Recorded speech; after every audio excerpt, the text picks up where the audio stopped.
If you have been struggling to get sales from your design work or understanding what you really need to do to make money, I have the workshop for you. On September 23rd, I'm hosting my first ever Profitable Designer Workshop. This 1-day, 3-hour workshop is only $97, but I have a discount for all my podcast listeners. Go to carinagardnercourses.com/profit and put in the code podcast for $50 off. I can't wait to see you more profitable. Welcome to the Make and Design Podcast. I'm your host, Carina Gardner. On this podcast, we're unraveling the everyday joys and dilemmas of design, making, and business. For makers who want to be designers and for designers who are makers, this is your inside scoop to help you grow your business and bring more creativity to your life. So I have been thinking about my 3 favorite tools right now, and this is going to be obvious for those of you who are in Design Suite. It's like the tools we're all using all the time, but if you don't have these yet, if you're brand new to design, I thought, you know what, I better cover this and make sure you recognize what you really actually have, like tool-wise, to make it as a designer these days and to make your life a little bit easier, okay?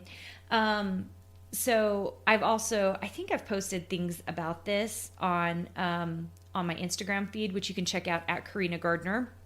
That's Carina Gardner. But we're going to start with my very most favorite thing, which is the Apple Pencil and iPad Pro. Honestly, you guys, this has changed the game. It really has. And the reason is, and for those of you on YouTube saw that I just showed it, I have first generation still, and it's still working great. It's still awesome. I really, really have liked it because okay, I'm gonna go back a little bit. When I first started design school, and I started my MA, my master's in design, everyone used a Wacom tablet, and I have one of those. And it took me about 3 months to get used to drawing, on the side while looking at a computer screen. It was a really difficult process, and it took a solid 3 months. Well, my program right now is 1 year. If my Design Suite members had to spend 3 months just getting used to the Wacom tablet, that was okay for a 4-year program or a 3-year program, depending on what you were doing in college. But if you're trying to get your design work out there as quick as possible, and you've only got a year where you're like really in a program learning it, spending 3 months with a Wacom tablet is not really the best. So having an Apple Pencil and an iPad is a game changer. I actually know there are a few people in our Design Suite program who also they have like a PC where it's a touchscreen so that they can design that way. So I really think that's an amazing way to kind of bypass the barrier of trying to learn a new skill that's difficult, which is like trying to draw on one side instead of the natural way that we learn how to do things, which is directly on the iPad doing things, okay? The second thing I am going to bring up, tool-wise, you guys are going to think this is silly. This is so basic, but I promise you, it changes everything. I have a clipboard, you guys, a clipboard with paper on it that I take with me in my purse everywhere. Yeah, that's a little bit crazy, right? And I always keep with me at least 2 pens. One's usually a Papermate, and the other one is usually like a black, thin, fine Sharpie. Those are the 2 I tend to keep in my purse, and I always keep a clip art in my purse. When I am trying to get stuff done, and I am so busy, okay, where I'm running kids around, running around, doing all the things I've got to do, if I have it in my purse and I have a moment, like I was just thinking about my daughter's harp lesson, I'm sitting in the car for 30 minutes while she's at her lesson, if I'm not running an errand, and I will swipe out this clip art and I will start working on it. I will start drawing whatever needs to be drawn for the day, even more than the iPad, because it just feels natural. It just feels, like, oh my gosh, I can just get some things down, draw some houses, draw some flowers, draw some whatever, and then I will digitize them. Now, I am very specific about my drawing. I make sure that I'm always drawing very cleanly. very tight, so that I know that when I digitize it, it's actually really easy to manipulate. So that's something that I teach a little bit in Design Suite.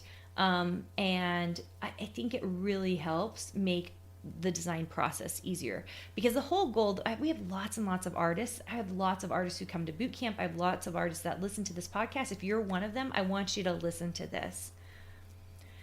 I think it's great to do great art and paintings, okay?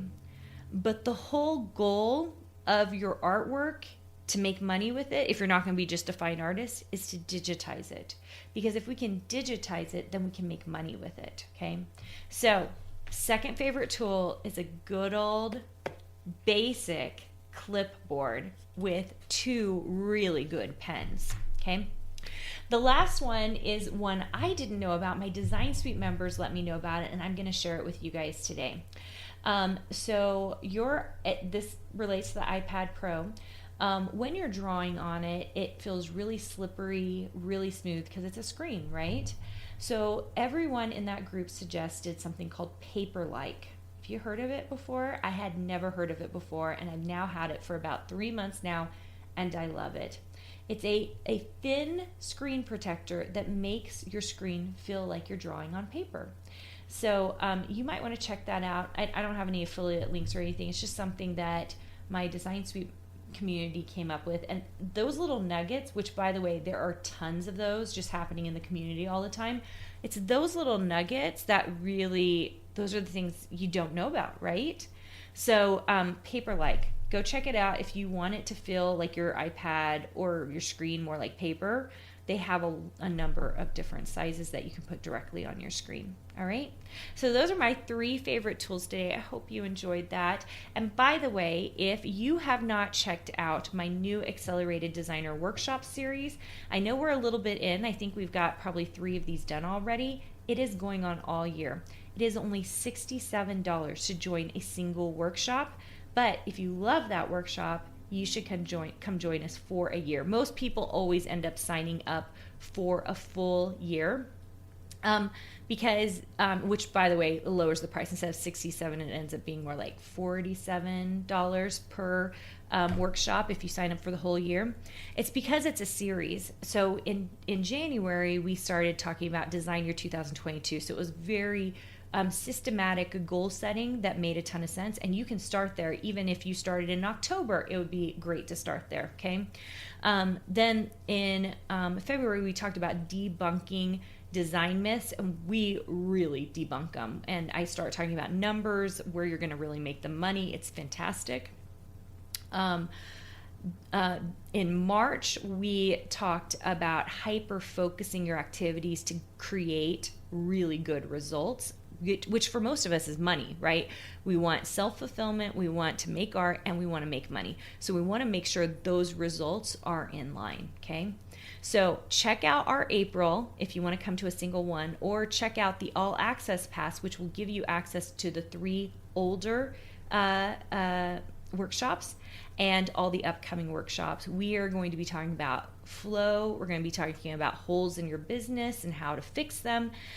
It's just a really great way to stay motivated over the year to really learn what you have to do to build up your design business.